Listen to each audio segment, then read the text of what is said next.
Friends, welcome back to the channel. आज के video में हम व्याकरण के मिश्रित क्वेश्चंस करेंगे, यानी कि अलग अलग मैंने टॉपिक से क्वेश्चंस बनाए हैं। आई होप आपको अच्छे लगे और कुछ नया सीखने को मिले। तो अपना वीडियो स्टार्ट करते हैं। पहला क्वेश्चन है, असन आसन युग्म शब्द का सही अर्थ क्या है। आपको बताना है कि इन चारों ऑप्शन में से कौन सा राइट है। असन का अर्थ और आसन का अर्थ आपको पता होना चाहिए। तो देखते हैं कि इसका सही जवाब क्या है। पहला ऑप्शन है अनाम, बैठने की वस्तु, आंगन, और दूसरा सहारा या शीघ्र, भोजन और बैठने की वस्तु। तो आसन का अर्थ क्या होता है। आसन का अर्थ जो है होता है भोजन, ठीक है। और आसन आप सबको पता ही होगा, बैठने की वस्तु। तो इसमें ऑप्शंस जो है वो डी सही है। और इसमें मैंने ए में भी अनाम और बैठने की वस्तु रख दिया था कन्फ्यूजन करने के लिए कि आसन का अर्थ तो ईजी है, सभी को पता है। आसन जो है वो भोजन है। तो इसका सही जवाब जो है डी ऑप्शन है। सेकंड क्वेश्चन है, अथक और अकथ युग्म शब्द का सही अर्थ क्या है। तो आपको बताना है कि अथक का अर्थ क्या है और अकथ का अर्थ क्या है। तो ये अक्सर एग्जाम में युग्म शब्द जो है पूछ लिए जाते हैं, जो देखने में और बोलने में थोड़ा सा डिफरेंस लिए हुए होते हैं, लेकिन राइमिंग वर्ड्स जैसे लगते हैं। तो ये अथक और अकथ है। जो कहा नहीं जाए और बिना पढ़े, बिना थके हुए, लगातार, बिना थके हुए, जो कहा नहीं जाए, बिना थके हुए, अनजान। तो इसका सही जवाब क्या होगा। अथक जो है वो क्या होता है। थक मतलब थकना होता है, यानी बिना थके हुए। तो बिना थके हुए जो है तीन ऑप्शंस में है, यानी बी में भी है और सी में और डी में भी है, बिना थके हुए। और अकथ, अकथ क्या होता है, जिसमें अगर हम कथ देखें तो कथ मतलब कहना होता है एक तरह से, ठीक है। और जब अकथ लग जाता है तो हम समझ जाएंगे कि इसका सही उत्तर क्या होगा। लगातार तो होगा नहीं, ठीक है, और अनजान भी नहीं होगा। जो कहा नहीं जाए वो अकथ होता है, अकथनीय होता है, यानी कि इसका सही ऑप्शन जो है वो है सी, बिना थके हुए, यानी अथक, अकथ यानी कि जो कहा नहीं जाए। इसका सही जवाब है सी ऑप्शन। थर्ड क्वेश्चन है, समास शब्द का विपरीतार्थक शब्द क्या है। तो समास का अर्थ क्या होता है। समास को अगर हम एक शब्द में देखें तो इसका अर्थ होता है संक्षिप्त, ठीक है, इसका अर्थ होता है संक्षिप्त। और अगर हम समास शब्द का विपरीतार्थक शब्द देखें तो क्या होगा। ऑप्शन है समान, व्यास, विकल्प या हलाहल। हलाहल का अर्थ विष होता है, ठीक है, और विकल्प का पता ही आपको सब्स्टिट्यूट होता है, यानी कि दूसरा कुछ और ऑप्शन में हो, ठीक है। और समान का अर्थ होता है इक्वल, यानी बराबर। और इसका जो सही जवाब होगा समास का वो होगा बी ऑप्शन, यानी कि व्यास। व्यास का मतलब पूरा होता है, ठीक है, और समास मतलब संक्षिप्त होता है। फोर्थ क्वेश्चन है, अंधेर खाता मुहावरे का अर्थ क्या है। अंधेर खाता यानी कि आपको ऑप्शंस में देख के पता चलेगा। ऑप्शन है समय पर धोखा देना, अकेला, अन्याय, विवेक भ्रष्ट होना। तो इसका सही ऑप्शंस क्या होगा। इसका सही जवाब है अंधेर खाता मुहावरे का अर्थ है अन्याय। इसका सही जवाब है अन्याय। और समय पर धोखा देने का मुहावरा हम बोलते हैं अंगूठा दिखाना, कि भाई आपने किसी से हेल्प मांगी और उसने अंगूठा दिखा दिया, यानी समय पे धोखा दे दिया, ठीक है। और अन्याय जो है, जैसे अगर हम ऑप्शन इसको उदाहरण के माध्यम से समझें अंधेर खाता, तो हम जैसे सामान खरीद के लाएं, कोई महंगी चीज़ लेके आए, किसी के कस्टमर को मतलब नहीं दिया, डिस्काउंट नहीं दिया, भाई जो भी अमाउंट फिक्स था उसी पे लेके आ, और वो ख़राब निकल आई, तो हम बोलते हैं घर आकर के मुँह मांगा दिया, फिर भी चीज़ ख़राब निकली, ये कैसा अंधेर खाता हो रहा है, ठीक है। और विवेक भ्रष्ट होना यानी अंधा होना, मति भ्रष्ट हो जाना कहते हैं, तो विवेक भ्रष्ट होना। तो इसका सही जवाब जो है वो अन्याय है। अंधेर खाता मुहावरे का अर्थ है। नेक्स्ट क्वेश्चन है, गूलर का फूल होना का अर्थ क्या है। गूलर का फूल आता है, ठीक है, और वो बहुत ही दुर्लभ होता है, एक तरह से ईद का चांद हो जाता है कहते हैं मुहावरे में। तो गूलर का फूल भी होता है और ये एक लोकोक्ति और मुहावरे के रूप में प्रयोग किया जाता है। तो आपको बताना है इसका सही उत्तर क्या है। दबी हुई बात फिर से उभारना, मालदार, पिंड छूटना या लापता होना। तो गूलर का फूल होना का अर्थ होता है लापता होना। इसका सही ऑप्शन है डी, यानी कि जिसका पता ना चल पाए, ठीक है। तो इसको दुर्लभ भी कह सकते हैं हम। दुर्लभ होना यानी कि बहुत ही कठिनाई से, बहुत ही मतलब रेयरली हमें देखने को मिलता है ये फूल।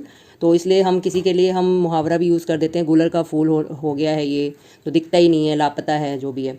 और पिंड छूटने का जो मतलब होता है इसका, अगर हम मुहावरा यूज़ करें तो ये होता है गला छूटना, ठीक है, गला छूटना।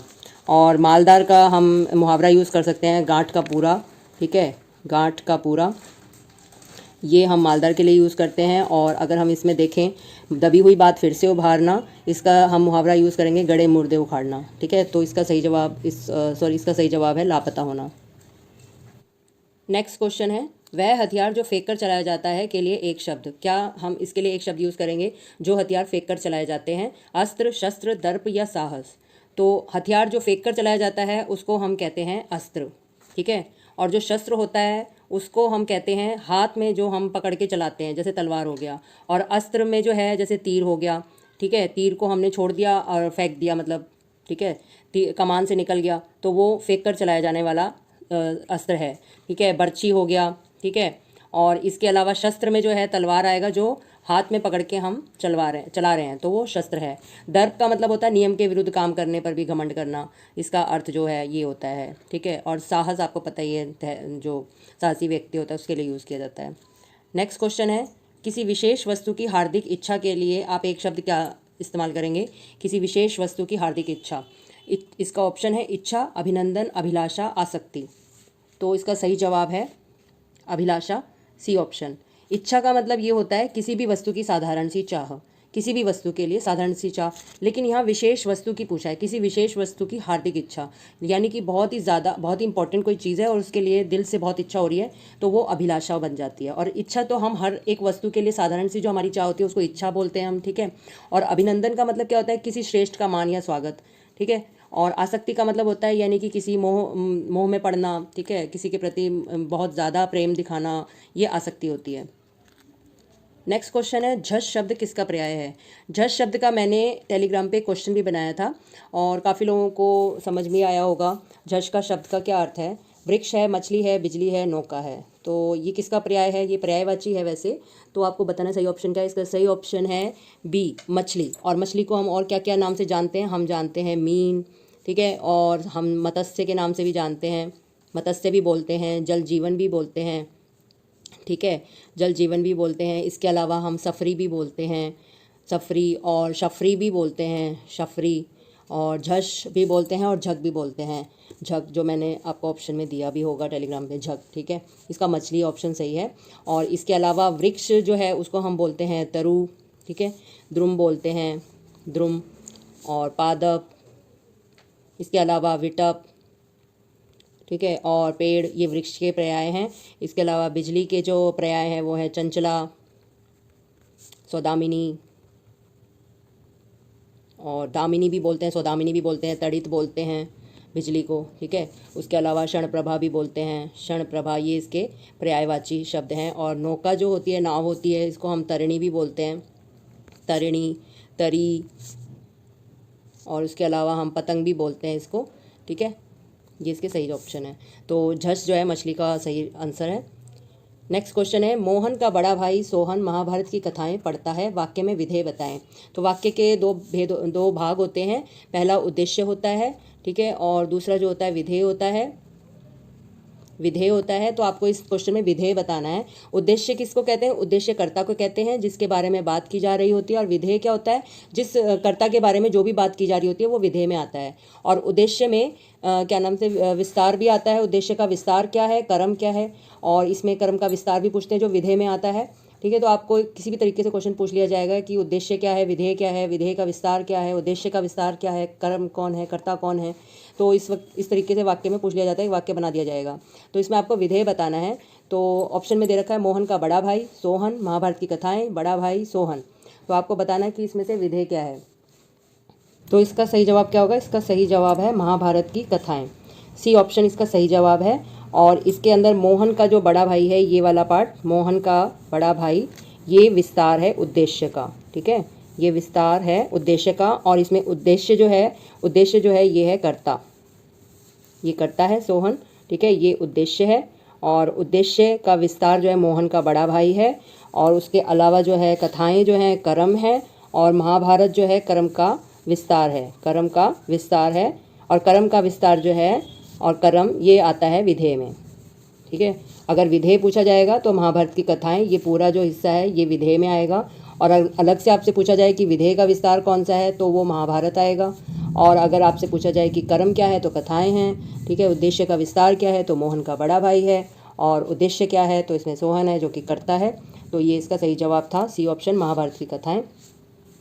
नेक्स्ट क्वेश्चन है, पांडव शब्द में कैसा प्रत्यय है? तो मैंने आपको पिछले वीडियो में प्रत्यय के बारे में बताया था कि इसमें कृत और तद्धित प्रत्यय होते हैं दो। ठीक है। और मैंने आपको ये भी बताया था कि तद्धित प्रत्यय किसके साथ लगते हैं, संज्ञा सर्वनाम और विशेषण के अंत में लगने वाले प्रत्यय जो होते हैं वो तद्धित प्रत्यय होते हैं, और जो क्रिया या धातु के साथ लगते हैं वो होते हैं कृत प्रत्यय। तो आपको बताना है, ऑप्शन में है कृदंत, स्त्री, तद्धित, या इसमें कोई भी प्रत्यय नहीं है। तो पांडव शब्द अगर हम देखें तो पांडव जो है पांडु से बना है, ठीक है, और इसमें प्रत्यय जो है वो अ लगा है, ठीक है। और जो पांडु है वो संज्ञा का उदाहरण है, और इसके साथ जो प्रत्यय लग गया संज्ञा के साथ, तो ये इसका उत्तर क्या होगा, तद्धित प्रत्यय। इसका सही जवाब है तद्धित प्रत्यय, ठीक है। और इसमें अप्रत्यय है। ये थे हमारे आज के 10 क्वेश्चन। सोशल मीडिया हैंडल है, आप यहाँ भी ज्वाइन कर सकते हैं, अपडेट ले सकते हैं नए वीडियोस की। टेलीग्राम लिंक है मातृभाषा, इंस्टाग्राम है हिंदी शुभारंभ। आपको ये वीडियो कैसा लगा आप ज़रूर कमेंट बॉक्स में बताएं। Thank you so much for watching my video. मिलते हैं नेक्स्ट वीडियो में।